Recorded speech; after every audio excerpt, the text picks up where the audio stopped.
So the NY Times also did an article on this. But like these husbands, like, so like the wives are like both very argumentative, like suddenly very aggressive and like mean, but then like ravenously hungry for them at night. So they're like, I wouldn't want I don't that. know if I'm happy or not happy. Like I'm getting sex, but she's mean. You know, like what do you prefer? She commented afterward that she had recently reduced her levels. I had to take mine down because I was humping everything. Computer sentences them to death by snoo-snoo. Yeah. I wouldn't want that. I wouldn't want. You don't want me to be meaner, but I don't. What are you, gay? No, I mean, I don't want either. The spirit is willing, but the flesh is spongy and bruised. I don't want to waste a bunch of time on sex. Would you like to know more? Hello, Simone. Simone's going to be running this one today. And she this morning was like, oh, I have an episode that I've outlined on women who are taking drugs to like make them hornier and want like sex or arousal all the time. And I heard this and I was like, wait, what the heck? You have to tell me more about this. And you know what she told me? She goes, no, I won't tell you now. You have to wait until all of our fans hear about it.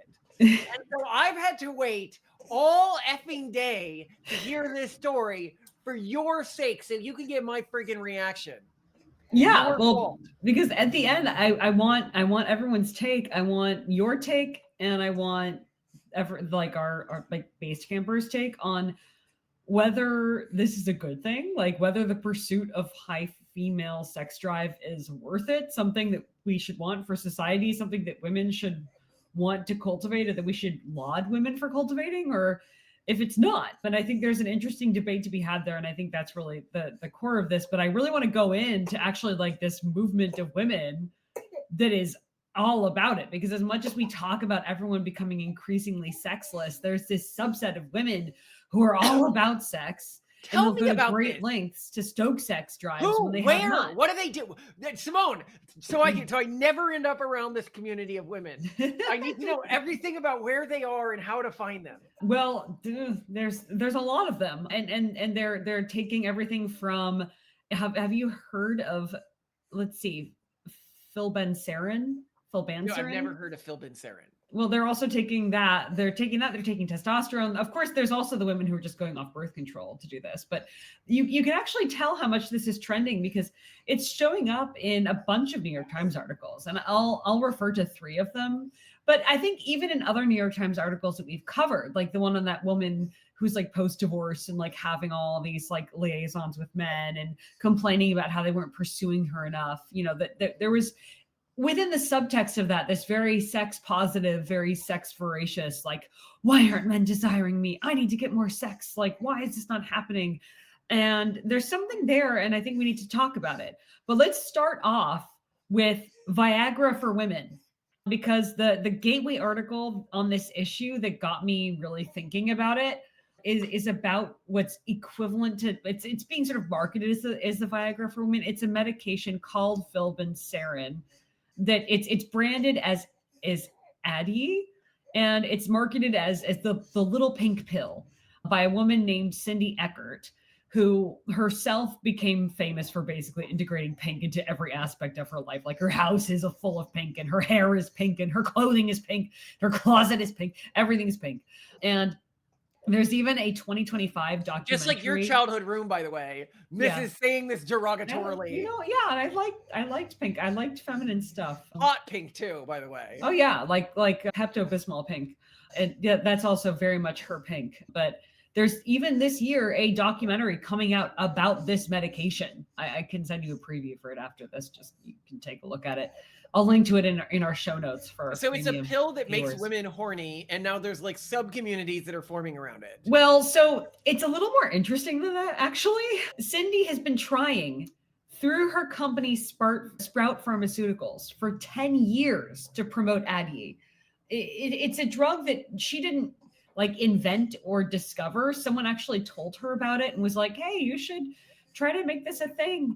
And then she, through her pharmaceutical company, marketed it and finally got the FDA to approve it, and then sold it to a larger pharmaceutical company, which then went bankrupt. And then she managed to get the company back, and now she's pushing it.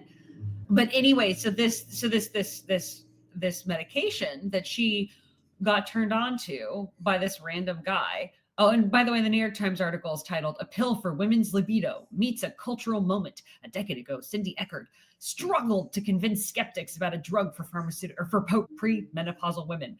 Lately, her business is booming. And It's she because she marketed it wrong. She should have marketed it to men. honestly probably, But but be like, first hey, off, your wife isn't horny enough. Your girlfriend's not horny enough. Here's a pill. yeah, well, flibanserin is meant to treat what's considered an actual condition. And the condition is called hypoactive sexual desire disorder, aka HSDD, it's a measurable condition. There's this really Is this just interesting being asexual? It sounds like being asexual. Not exactly, actually. So I'll link to this in my show notes. It's a PubMed article titled "Women with HSDD Have Different Brain Activity." Like this is measurable. So this functional fMRI study compared brain activation and sexual response between 20 women without sexual dysfunction and then 20 women who were diagnosed with this hypoactive sexual desire disorder. And participants were exposed to erotic, sports, and relaxing video segments. Researchers measured subjective sexual arousal, physiological arousal using a vaginal phototopple smogograph.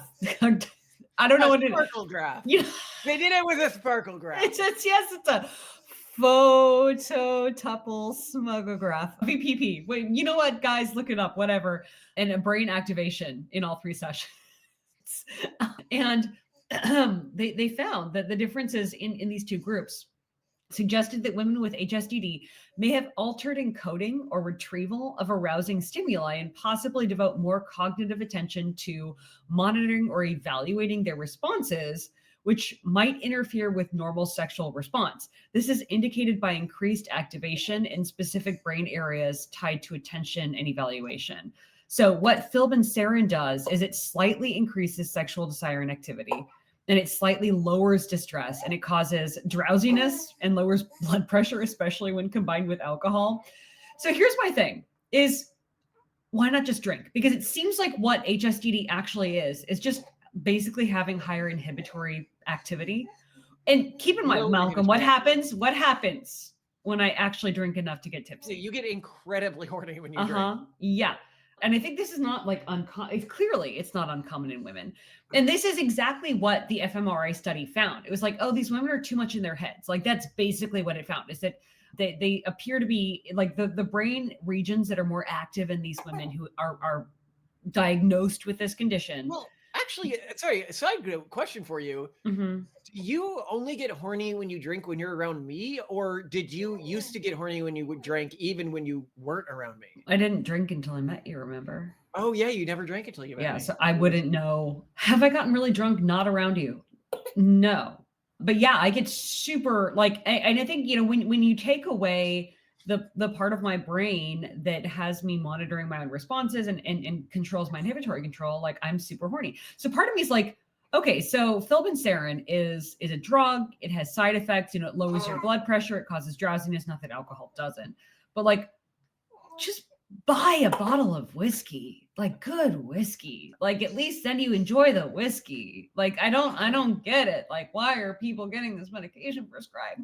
But also the FDA, because you can combine it with whiskey. yeah, it's really good. The FDA actually rejected Sprout Pharmaceuticals' application for approval for the drug. Again, because why not just get drunk?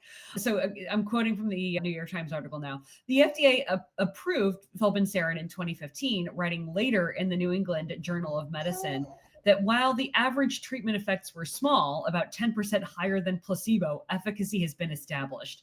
So, okay, like, what would you say the effects of Simone drinking on? But drinking has different effects on different people is the problem. I right? guess you're right. Yeah, like I could have been an angry drunk, but flibanserin. I think it just reveals whoever you are underneath your. And this is why we've had episodes where I talk about this, where I'm like, if you're from a culture where drinking is normal, I think people from cultures where drinking is banned, like Islamic and Mormon cultures, really struggle to understand why people from cultures where drinking is normal don't trust them. And the core reason is because we have no way to verify what you're suppressing about your identity. Yeah, well, and cultures where drinking is more condoned, even where drinking isn't well tolerated, I would actually argue, even especially where drinking isn't well tolerated. Think China, think Japan, think South Korea. They have incredibly heavy drinking culture in ritualized business meetings. I think particularly because like now it's like a truth serum. You know what they're up to. It really is. It's like you may not be able to get them to tell you the truth, but you can get them to act like the truth. Yeah. If there's somebody that's going to get handsy with female employees, they will do it on that day. If there's somebody who's going to get angry and start yelling at people, they will do it if you push their buttons then.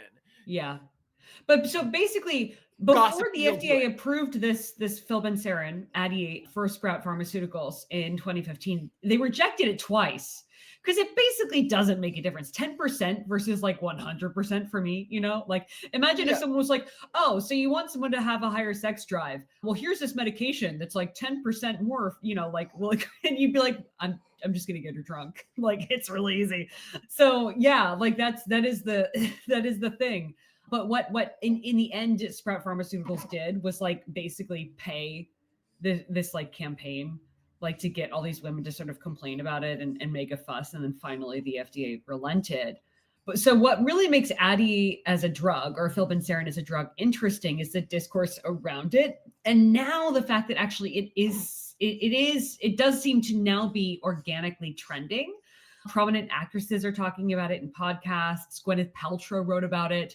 So I think that's what's interesting. What's interesting isn't the drug itself, but that women care, that women want to take a medication that will improve their sex drive. But let's talk about a medication that actually works in improving women's sex drives. Oh, this is a fancy direction. What is this medication? And Gwyneth Paltrow, you think Gwyneth Paltrow like 1 billion years old at this point? No, I think she's in her 50s. Yeah, no, she's 52 years old. I actually looked it up because I was like, she's 52 years old.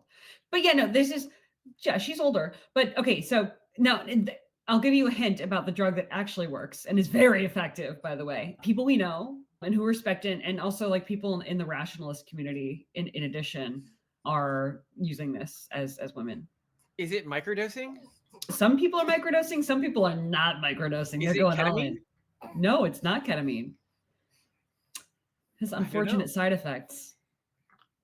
I don't know. Oh, is it the drug that's for like weight loss? No, it's not. It's not semaglutide. I don't know. It's testosterone. Come on. Obviously. Oh, testosterone. That's a good. Obviously.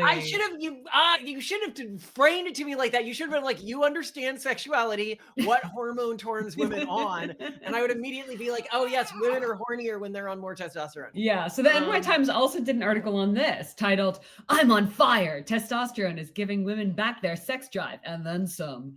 Subtitle: "There is no FDA-approved testosterone product for women. Insurance won't cover it. Many doctors won't prescribe it. It's become a cultural phenomenon." It has a great opening, so I just have to go ahead and read it. "Spend enough time speaking to women who are taking testosterone, specifically in very high doses, and you start to notice that they sound messianic. They're often taking..." Sorry, hold on. Drink up. Okay, there we go. They sound messianic.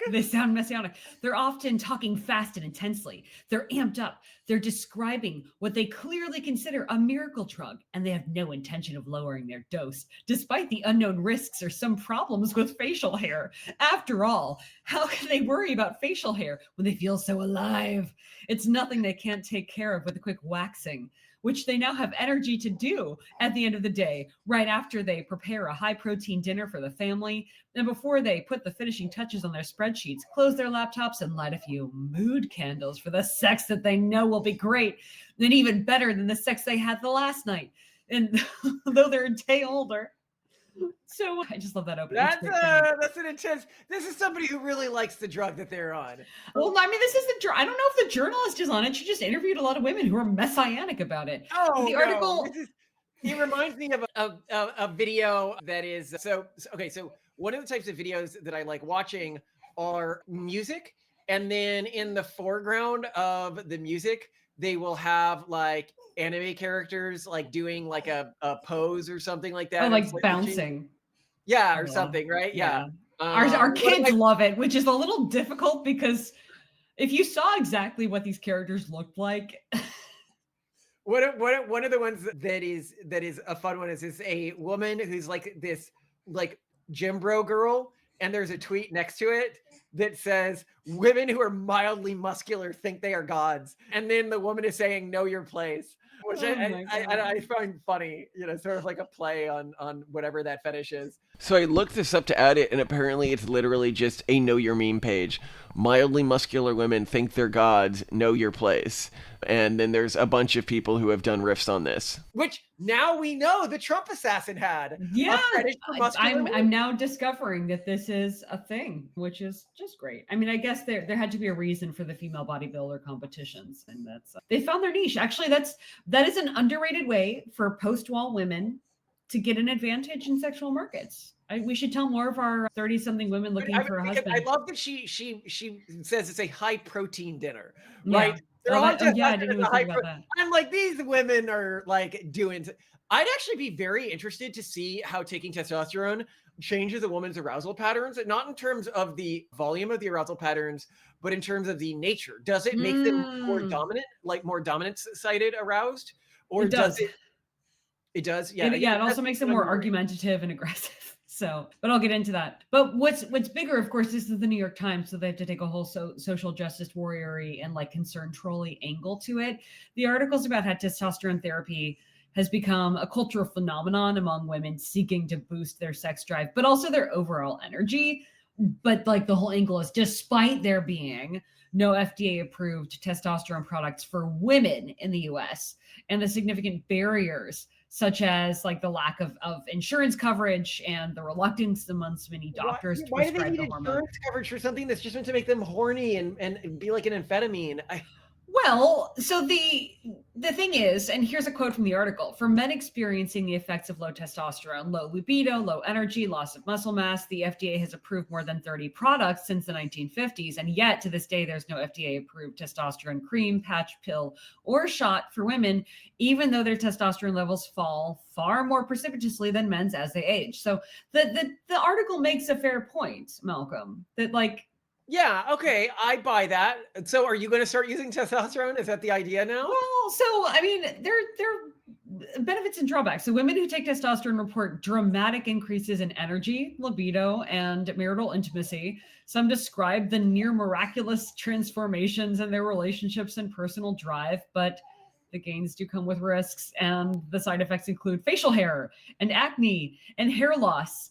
Deepening of the voice, the deepening of the voice sounds fine, but in some cases, enlarged clitorises and persistent irritation and anger. And like some of the case, like women quoted in the articles, their kids are like, "Mom, you're like a teenage boy. Like you're being mean." Like just constantly arguing and getting really angry all the time. Oh God, I can't imagine. That sounds nightmarish. I mean, yeah, like I feel like these husbands must feel so confused. In fact, like one of the women, let's see if there's a good here. I'll read. It's clear that testosterone does more than just like it does more than Addyi, at least. It does more than flibanserin. So here's another quote from the article that sort of illustrates this more. Both Medina and Lynn, these are people that she quoted earlier, are taking an amount of testosterone that's brought their levels higher than what women produce naturally at any point in their lifetimes. The way they and many women on these high doses talk about their relationships sometimes has the ring of romantasy, fantastic tales of sexual rejuvenation and newfound intimacy. One woman in her 50s told me after years of revulsion at so much as the thought of her husband's breath, she now looked forward to having sex with him about every night. Even in the middle of sex, she said, she was thinking about the next time they could have sex. Another woman told me she had more orgasms in the past 2 years on testosterone than in the entirety of her previous life. A third said that after years of wanting to rip someone's face off if her husband so much as touched her, she now actively pursued sex with him. If anything, she now worried she wanted it more often than he did. So can you just imagine these confused husbands whose like wives have been cold to them? What's funny to me is how much they hated their husbands before this. I know. Like, all of them are like, oh my disgusting. But like these husbands, like, so like the wives are like both very argumentative, like suddenly very aggressive and like mean, but then like like ravenously hungry for them at night. So they're like, I wouldn't want I that. don't know if I'm happy or not happy. Like I'm getting sex, but she's mean. You know, like what do you prefer? it's so confusing. Computer sentences them to death by snoo. Yeah! I wouldn't want that. I wouldn't want. You don't want me to be meaner, but I don't. What are you, gay? It's No, like, I mean, I don't want either. The spirit is willing, but the flesh is spongy and bruised. I don't want to waste a bunch of time on sex. First of all, no, we were having a conversation about this the other night where we were like, I mean, so the time that we would have sex is time that we, if we were to have sex more than we do already, is time we would not be spending with our kids, which we really, really value, or sleeping, which we're already basically not doing. So like, what are we willing to sacrifice? Like our quality of life would degrade significantly if we had more your sex. 1 hour of alone time a day for like Yeah. video games or whatever, right? Yeah. Like I don't know, man. Like I don't know where. Like, what are these people doing with their we lives? could Where they're record like, fewer episodes. It's your fault, fans. damn you, damn Nobody you. else does an episode a day, I even know. on weekends now because Well, of Patreon. Asmongold does tons of like streamers. You know. I suppose you're right, But but they- Asmongold doesn't have other jobs. Yeah. So anyway, we also have jobs and we're not streamers. But anyway, so then there's this other New York Times article on Gen Z women and sex, which has me thinking maybe this is like an older woman thing. It may be that just like the interest in sex drive among women is mostly like dedicated to older women, because most of the women like quoted in these articles are in their 40s and 50s. And it's somewhat backed up by this article titled "Why Gen Z Women Are Having the Best Sex in an Era Plagued by Sex Negativity. Only One Generation Seems Immune, Mine." And it's by this Gen X woman who talks about, and this, for those who are not familiar with Gen X, is it's like it's the generation that's one rung older than Malcolm's and mine. So they're like in their 40s and above now. They're born 1965 to 1980. And they're apparently just getting this renaissance in their sex lives. The author recounts her own experiences in this article, and she claims that society's portrayal of middle-aged women and their sexuality has really shifted, that pop culture and books and movies now celebrate mature women's sexual autonomy. And I think this is true. Like with the beginning of Eat, Pray, Love, you sort of had this like middle-aged women sexual renaissance, and like it's happening a little bit less with younger women. But also, data suggests that sexual. No, it's the same women. It's the same women. It's the Eat, Pray, Love women, just one generation older now. Yeah, they're just aging. Yeah, it's like it's one generation. But yeah, so data It's a bunch of suggests, sluts in a perpetual finding themselves renaissance. yeah, sexual frequency among young adults has dropped steeply since around 2007, but Gen X in middle age has only experienced a minor decrease. So like, yeah, I think you're right. It's just one generation. But also, I just have to point out, the article points out this new academic approach called critical gerontology that emphasizes how aging can bring newfound sexual confidence and fulfillment, challenging a view that aging is inherently a time of sexual decline. What? Why do we need to do this? But anyway, so there's this one quote that from the New York Times article on Cindy Eckert's effort to make Addyi happen, to make flibanserin happen when like just drink, okay? But like I think this is really the point of discourse that I want to kick off. The author writes, for much of that last half century, the fight for women's sexual freedom has hinged mostly on economic arguments, giving women access to birth control. Advocates' reasoning would allow them to determine if and when they had children, empowering them to study, to work, and attain financial independence. Whether women actually desired or enjoyed the sex they were now free to have was, for a long time, a far more taboo question, one that even their doctors weren't trained to ask. But like, your doctor should. What is medically inducing a high sex drive when you don't have one otherwise? Like, really? Well, can it make feminist? women sterile? I wonder. Are you messing with your? I don't know how testosterone would mess with your fertility. And that was actually like, when I was thinking about it, I was like, oh, should I experiment with testosterone? Yes, it suppresses ovulation. Well, I haven't. I mean, given how hormonally messed up I am, like that doesn't matter. I don't It wouldn't be ovulate relevant to anyway. you. 'Cause But you- like I was also like, yeah, but like also if I'm trying to get pregnant, you know, again multiple times, like I don't really want to mess with my hormonal cycles right now. and it 'Cause- leads to long-term changes to ovaries. well, again, like I don't need my ovaries as much anymore because we've done all the IVF cycles that we plan on doing. But I also just don't want to mess with like my hormonal levels as we go into more frozen embryo transfers because, you know, I don't want to like anything that messes things up. Like things have worked so far and I'm like, let's just, I'm on my medications Get that it I'm on. done. Get those 12, 13 kids. Yeah, and then maybe I'll experiment with testosterone and instead live vicariously through our friends who are experimenting with it.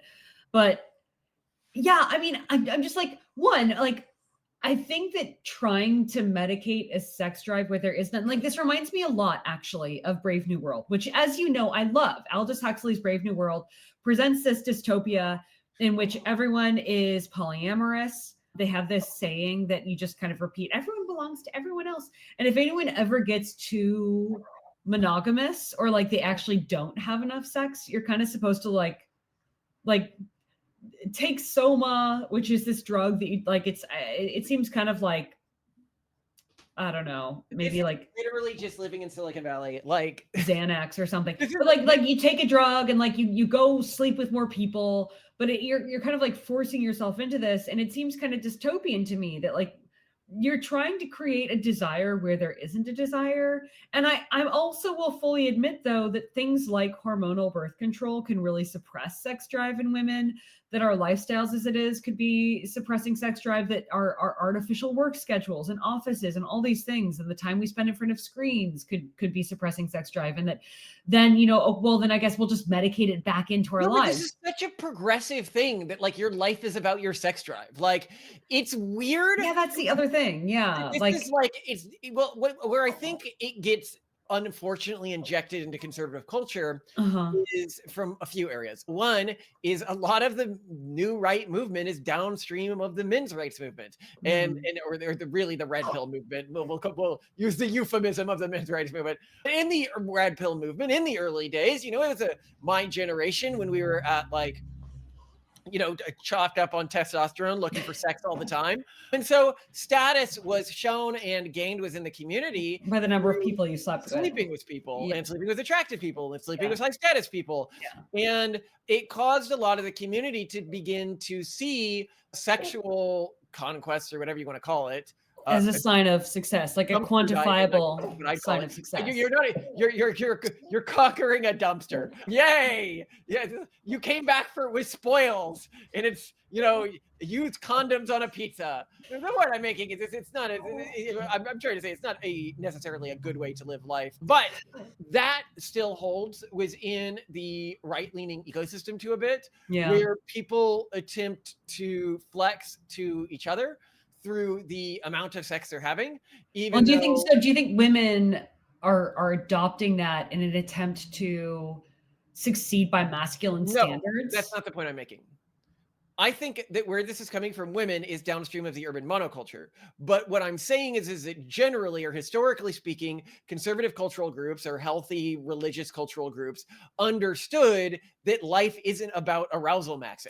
Right. That arousal just is not that important to daily life. Like, well, what's also interesting though is historically, when it came to arousal, women were seen as like the crazy, horny sexual predators. Like, gotta watch out for them. You know, they're gonna. No. It's like historically, if you were like, I prefer playing with my kids, like you know, an hour playing with my kids to an hour having sex. Yeah, they'd be like, oh, well, especially in the Victorian era, you'd be seen as. Most people would be like, yeah, that makes sense. Like that seems like I mean, obviously you need to have enough sex to have more kids, but like, you know, you wouldn't like engage in it in some sort of big recreational romp unless you were like My Secret Life or something like that, which is an interesting book, by the way, from the Victorian period about a guy who just slept around a ton. Oh yeah.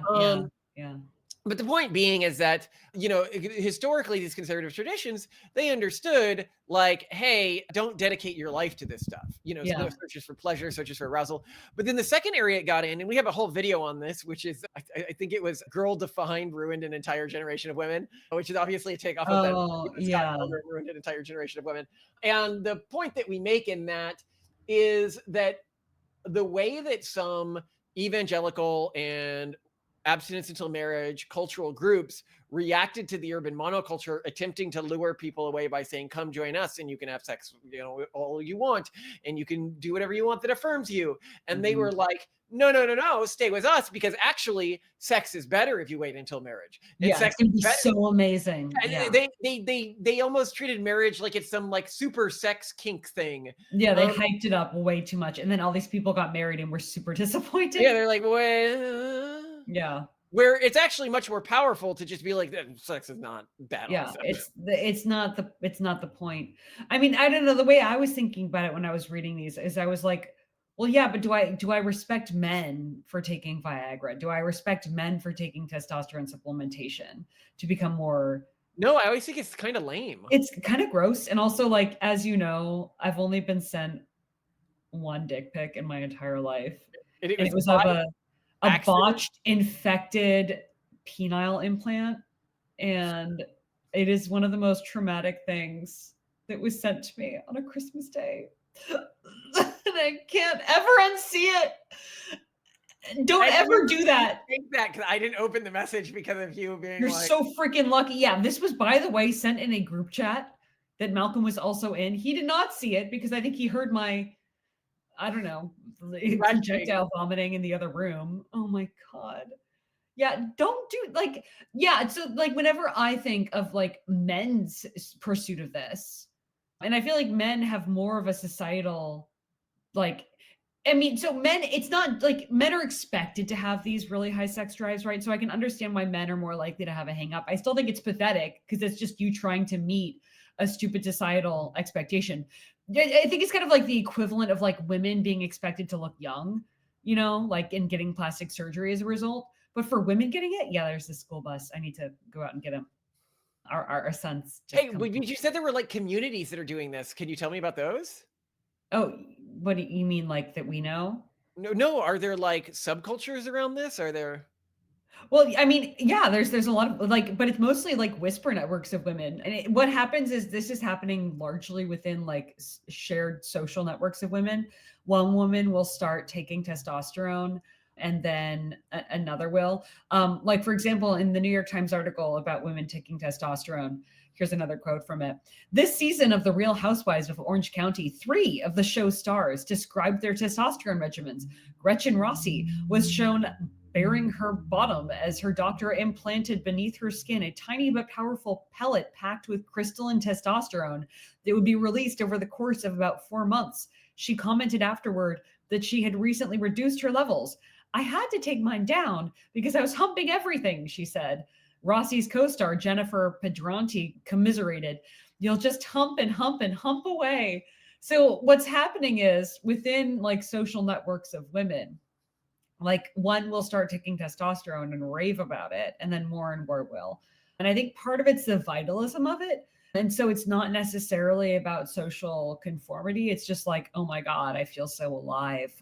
And well, I mean, if you've got nothing else in your life, if you don't have kids or anything like that, yeah, like just the hedonism and novelty of all the sex, I think is really fun. It's kind of like imagine if you could rediscover that revelation that you can bang things as like a teenage boy. I think women discovering that for the first time, I think there's a novelty factor that probably wears off, but like in the beginning, it's really exciting. Yeah, that makes probably sense to me. Especially as a perimenopausal or menopausal woman who's experiencing a lot of fatigue and exhaustion, to have that extra energy.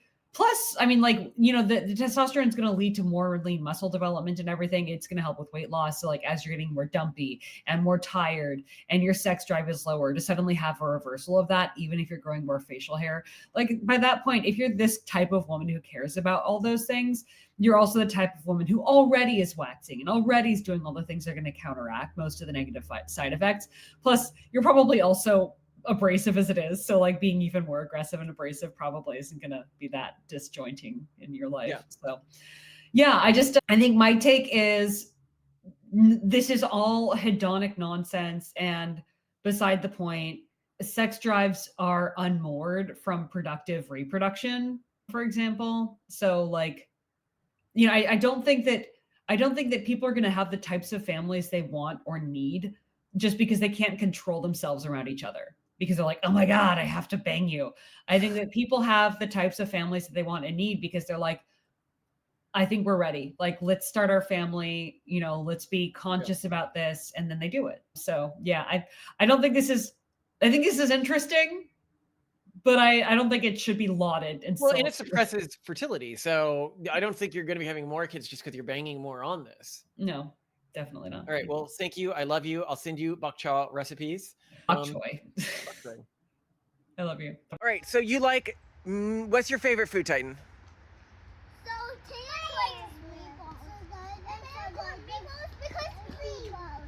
And meatballs. And what about Oreos? Oreos are my favorite cookies. And what about ice cream? All right. You did great coverage. Yeah. It was better than. No, it's wild. It's wild that this was covered up, and that like we have an actively hostile FBI and deep state, and they're like the deep state isn't real, and now it's like, well, they did, you know, try to manipulate an election by hiding. There's so many crazy stories. Yeah. So I just oh wow. But also like every country does this, and it's all crazy. So anyway, all right, let's get into my crazy story. You ready? Do you mind if I start this one? Sure, go ahead. All right.